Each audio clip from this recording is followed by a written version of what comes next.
Good morning, beloved ones. Turn to someone and tell them, I am trusting and thankful. I am trusting and thankful. Yes, I am trusting and thankful. I am trusting and thankful. Speaking of gratitude and thankfulness, I want to take a moment to thank our AV team and Tracy, who really worked very hard for the Heritage Signature Chorale, because it was a lot of redoing of the sanctuary, and that they got it back in time for us to have this day. So let's give them some love too. Thank you. To all our camera people, who work after Sunday, I'm thankful for you. It's good to just express your gratitude. It opens the heart, right? We know that gratitude and thankfulness keep us open, and it's hard to complain and criticize and moan and groan when you're being thankful, right? Yeah, it really is. Yeah. I was listening the other day to Catherine McQuay Lewis's talk that she gave while I was away a couple of weeks ago. And I love how she pointed out that everyone, whether we want to admit it or not, has control issues. Right? Didn't she? Everybody has control issues. We want to, of course, to have control of our lives and over our lives. We want to control the situations and the circumstances that involve us. If we are involved, we want to have some kind of say-so in it. Or perhaps we want to control outcomes so that they meet our desires and they meet our expectations. Because whenever we enter into a situation, we have an expected outcome that we'd like to see. And so we are trying to control all of that. And while there are a few things, however, that we can control, very few things that we can control, but we like to think we control a lot. But the truth of the matter is that the majority of things are not in our control. We really can't control the majority of what takes place in our lives, at least in the outer experiences. We certainly can work toward having that inner sense of control. And so I began to think about this issue a little deeper, and I thought, on a similar note, I wonder how many of us would admit that we have trust issues, right? That we have trust issues. Even though those pieces of paper that we would all love to have a lot of, the ones that say, "In God we trust," those pieces of paper. Even though it says, "In God we trust," I wonder, do we really? Do we really trust? How much, in God at least, but how much does trust, or the lack thereof, actually play a role in our control issues? Right? The reason we probably want to control is because we don't trust. How much of trust does it actually play in how we actually move through life and through our experiences in general? Graham Greene said this. He said, "It is impossible to go through life without trust." It's impossible. And yet, how many of us have ever been burned by trusting others? Anybody here ever been burned? Yeah, right? Or haven't you been hurt? Or haven't you been disappointed or betrayed or let down by others? Right? I talked a little bit about that last week, because sometimes that happens. Sometimes, we have faith that we place in people, even though the scripture says to have faith in who? God. But we have faith in people and we begin to trust, and sometimes that trust is betrayed and we're disappointed and we're hurt and we're moved to a place where we feel as if we can't really do anything about our situations and our circumstances. We can't control others and make them do what we want to do. We can't even make ourselves do what we want to do. And so, yet we have to understand that people, even the well-intentioned ones, are fallible. We're all fallible, right? But yet we must somehow find it within us to trust to trust something greater than ourselves. We have to continue to believe in the inherent goodness of life and the inherent goodness of people, even when they show us otherwise. Because if we were not able to do that, we would fall into a state of decay, a state of suspicion, and not necessarily bringing out the best of what we can do. We would allow ourselves, through our lack of trust in life and in God and in people and things and the goodness of the overall, to move into a state of despair, hopelessness, and decay. And so we have to figure out, how do we move forward? Tom Peters, who's the author of a book called The Pursuit of Wow, he said that trust is the single most important contributor to the maintenance of human relationships. Yes, and I would add that it is the single most important contributor of maintenance of all relationships, whether it's even with an animal, because that animal is trusting you, you develop a sense of trust, or even whether it is with your relationship with the divine. Because if we were to really admit to ourselves, there may even be times when we find it hard to trust God, and God is a sure thing. God is a guarantee. But yet, have you not ever found yourself not being able to trust God? And so this is such an important thing, because we need to look at, what is it that is actually standing in the way of our ability to trust? Or what is it that we can do to build upon our trust, to have trust not only in others, but more importantly, to begin to have trust in God? So I want us to look at a couple of things that might help us to do that. And I want to start with a hard notion first. Because as Stretton Smith says in the 4T program, if you have to swallow a frog, swallow the biggest one first, right? If you have to take on a task, do the hardest thing first. Everything else then. Once you succeed in that and conquer that and deal with that, everything else flows. So I believe that in order to trust, we have to be willing to be vulnerable. We have to be willing to be vulnerable. But listen to the definition of vulnerable or vulnerability. It is this: to be vulnerable is to be susceptible to physical or emotional injury, or susceptible to attack, open to temptation, persuasion, or liable or exposed to disease, disaster. And then the Bible said, the dictionary said, etc. And I thought, well, the etc. is whatever else seems bad, right? And I'm thinking, well, it's no wonder nobody wants to be vulnerable, right? That's some wicked stuff. You got to be susceptible to injury, to being wronged, to being harmed, susceptible to attack. Who wants to be attacked? Nobody wants those things. So we, right off the bat, don't want to be vulnerable. But here's the key. In order to trust, you have to be willing to be vulnerable. And the operative word is what? Willing.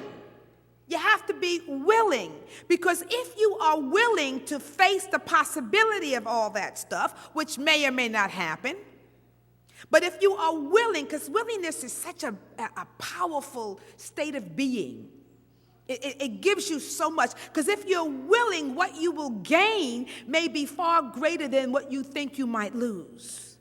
You might gain strength. If you're willing, you will gain the strength of character and a strength of heart, right? You see, because vulnerability doesn't really make you weak. It actually makes you stronger if you're willing. If you are actually willing to become more open, because when you say you're going to be vulnerable, you will become more open and actually more fearless. If you're closed up, you're protected, but you're not necessarily, you're in that shell. But when you say, I'm willing to be open, I'm willing to be vulnerable, you actually become more fearless, because you are exposing yourself. You're keeping it, you gain strength. You start to find you have a little courage, you have a little faith. All right. I am open, I'm receptive, I am vulnerable, I am present here. And you become a little bit more fearless, you see. when you can face the giants, when you're willing to face the giants, when you're willing to face your demons, when you're willing to face your fears. A lot happens just through the willingness to do so. We've all, and sometimes the thing that I think I fear I don't have to experience, Spirit wants to say, if I'm just willing. I'm just willing. See? We've all known the statement that says, whatever doesn't kill you does what? Makes you stronger. Whatever doesn't kill you makes you stronger. So what I take from that is, even if you have to experience some stuff that is deeply unpleasant or challenging or hard, if you survive it, you will gain from it through your very survival. If you have met it head on, then you have proved to yourself that you can do what? Meet it.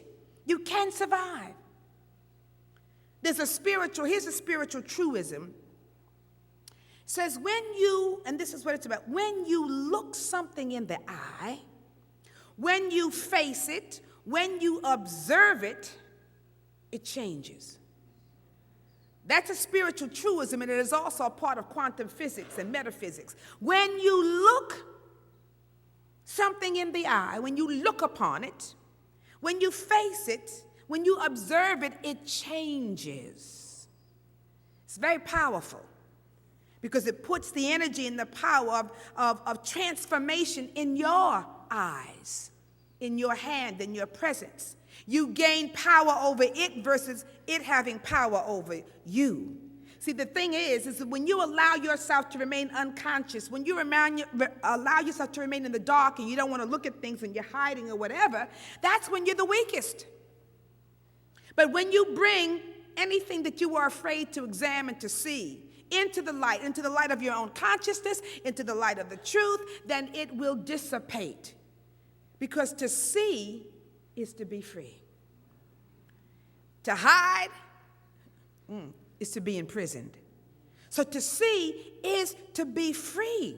This is really powerful because the more you can face and meet a challenge, the more your confidence and your trust grows. The more you'll gain trust in your abilities to be able to handle things. And the more you will gain trust in the power of God to be able to pull you through and to work on your behalf. So the more you step out there and you find that, well, gee, I didn't fall off the cliff, it's okay. The more you try those things, you risk.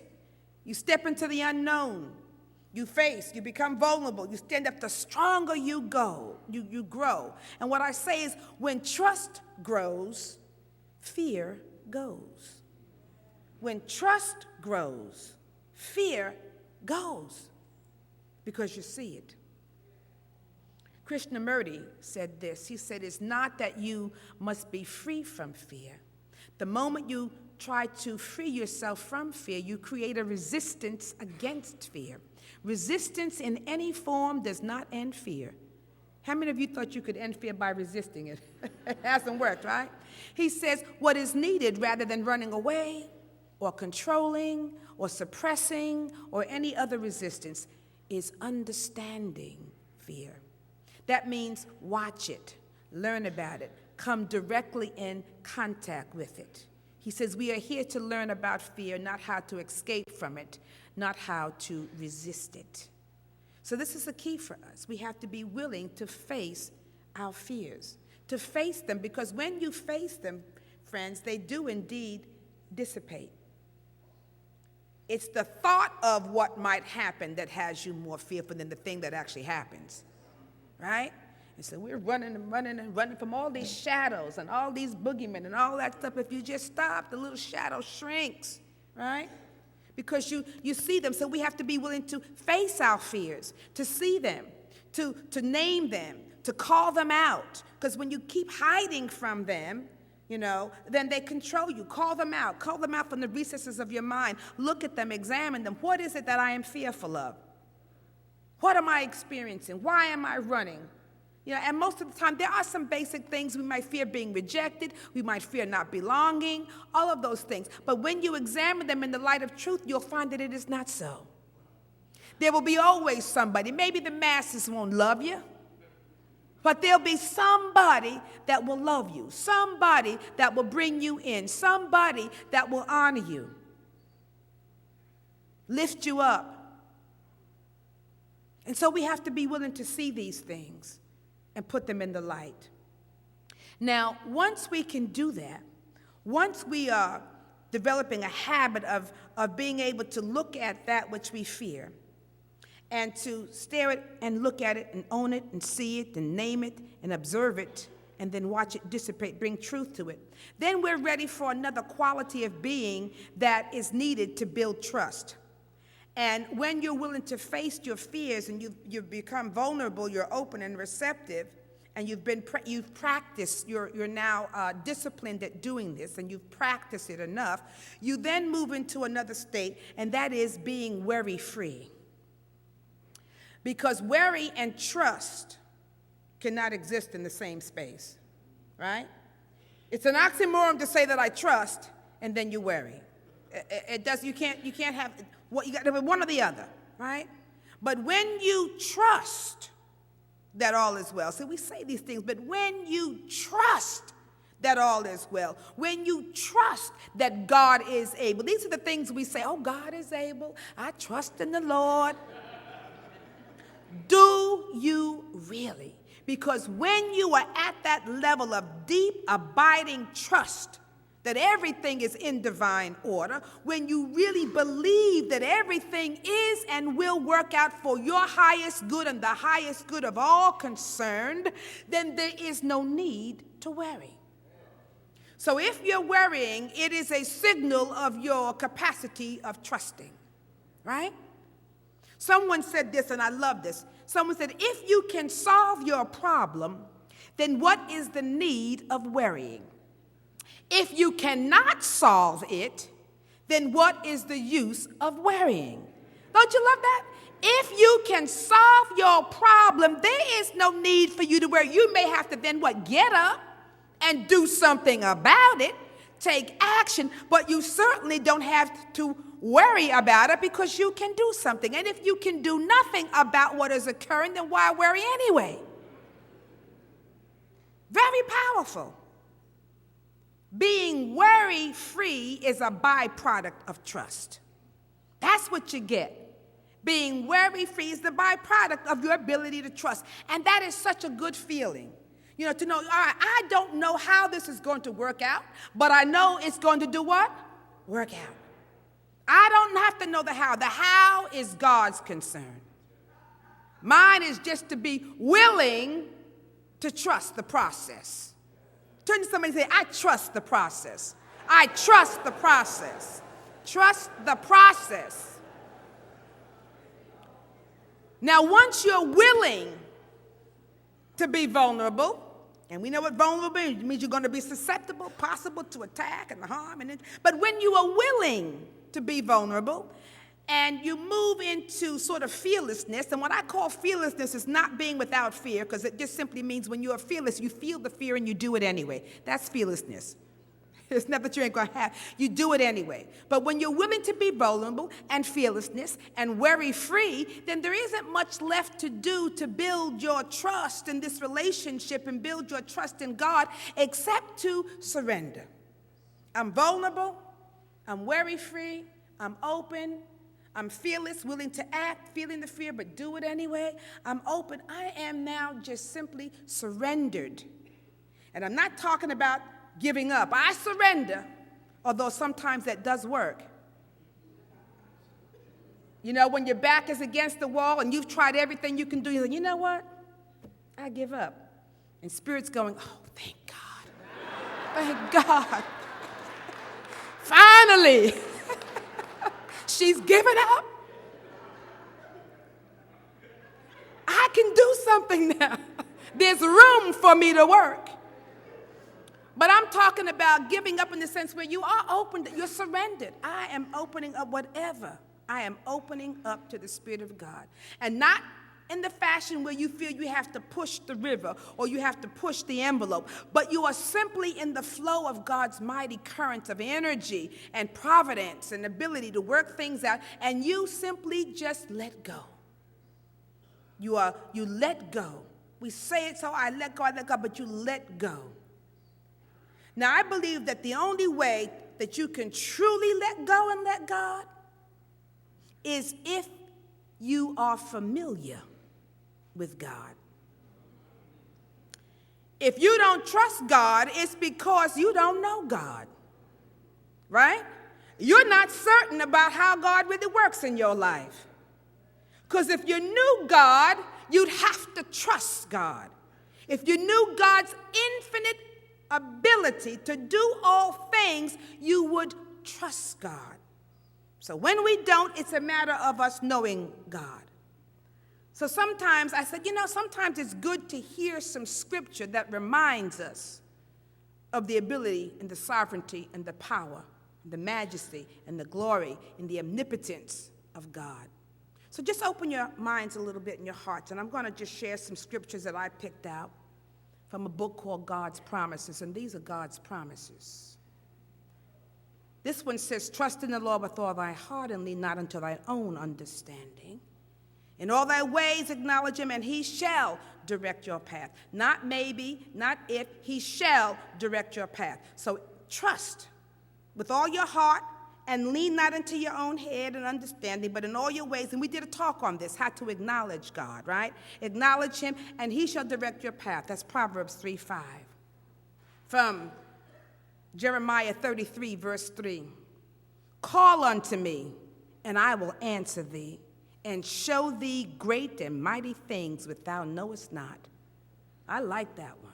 Call on me, and I will answer thee, and show thee great and mighty things which thou knowest not.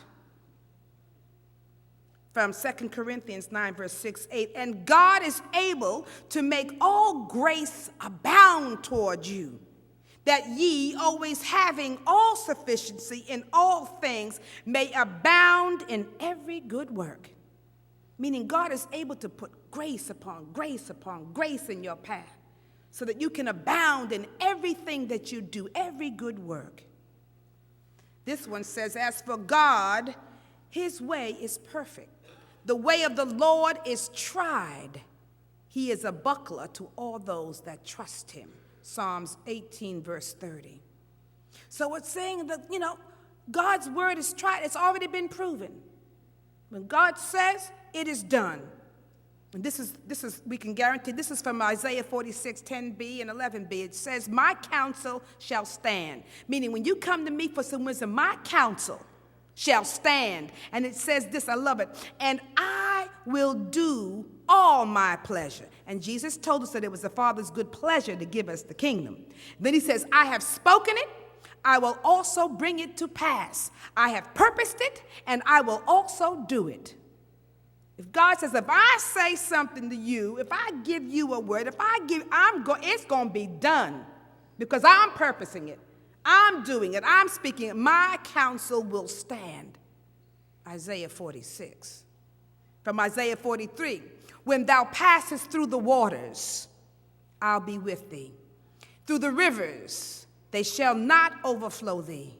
When thou walkest through the fire, thou shalt not be burned, neither shall the flame kindle upon thee.